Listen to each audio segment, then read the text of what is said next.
Breaking news, Pentagon চিন্তিত মগরার আছলা বাস টেকনোলজির কাছে মার খাচ্ছে আধুনিক বিজ্ঞান। জাদুকরি ট্যাঙ্ক দেখতে আজ বিশ্ব নেতারা পা রাখছেন বাংলার মাটিতে। ইতিহাস আজ মগরা হাই স্কুল মাঠে। মগরার এই বাঁশ টেকনোলজি দেখে সবাই অবাক।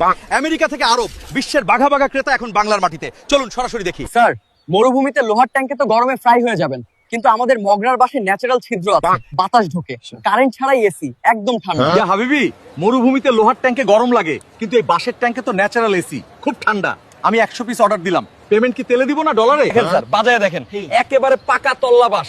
আমেরিকার লোহার ট্যাঙ্কে জং ধরে, কিন্তু এইটাই ধরবো ঘুন পোকা। ন্যাচারাল ভেন্টিলেশন, এসি লাগে না। আনবিলিভেবল।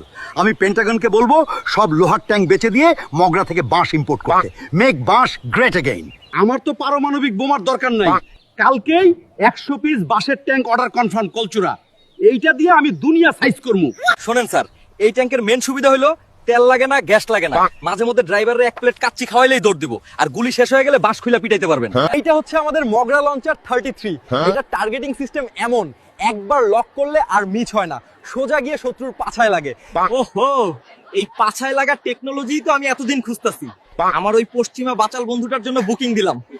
দর্শকবৃন্দ, আমার বুক গর্বে 10 ইঞ্চি ফুলে গেছে। যে বাঁশ নিয়ে আমরা মজা করতাম, সেই বাঁশ আজ বিশ্বকে রক্ষা করবে।